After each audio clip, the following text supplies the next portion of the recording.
చెప్పినట్టు దేవుడు కాదు మనకు ముఖ్యం, తల్లిదండ్రి తర్వాత గురువు. అవునా కాదా?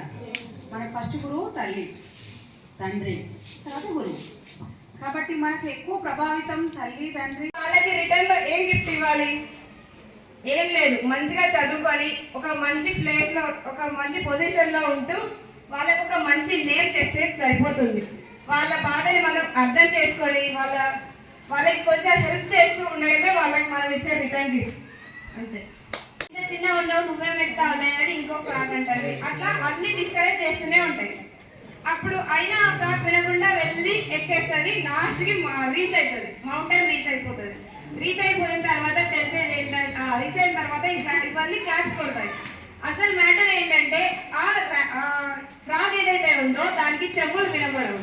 అది ఓన్లీ పాజిటివ్తోనే అది వెళ్ళిపోయింది, అది దాని గోల్ రీచ్ అయింది.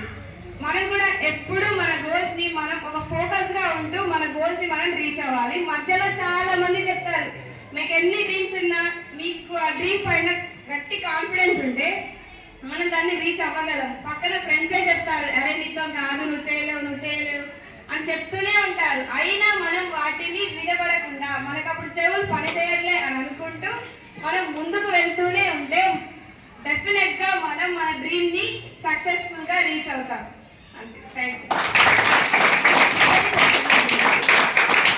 చెట్టు ఇవ్వమంటే ఇవ్వనంది, అందుకే కార్పెంటర్ని కట్ చేయమంటే కట్ చేయాలన్నాడు అని చెప్తుంది. అంటే అంత చిన్నదానికి చెట్టుని కట్ చేయడం ఎందుకు అని చెప్పి రాజు కూడా పక్షిని తిట్టేస్తాడు. తిట్టినప్పుడు ఇలా చెయ్యాలని చెప్పి రాజు కూడా వెళ్ళిపోతాడు.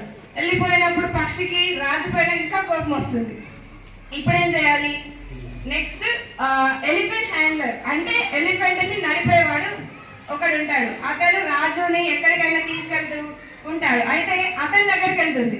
వెళ్ళి మీరు ఏం చేయాలంటే మీ ఎలిఫెంట్ కి చెప్పండి రేపు రాజుగారిని కింద పడేయమని, ఎందుకంటే నాకు నా అదే చెప్తుంది, నా మళ్ళా బ్యాక్గ్రౌండ్ అంతా వెళ్తుంది, నా సీడ్ అందులో ఉంది, అది ఇవ్వమంటే ఇవ్వాలి, కాబట్టి చెట్టుని కొట్టేయమంటే కార్పెంటర్ కొట్టేయా అన్నాడు, రాజుని పనిష్మెంట్ ఇవ్వమంటే అన్నాడు, కాబట్టి రాజుని కింద పడేయాలి అని చెప్తుంది.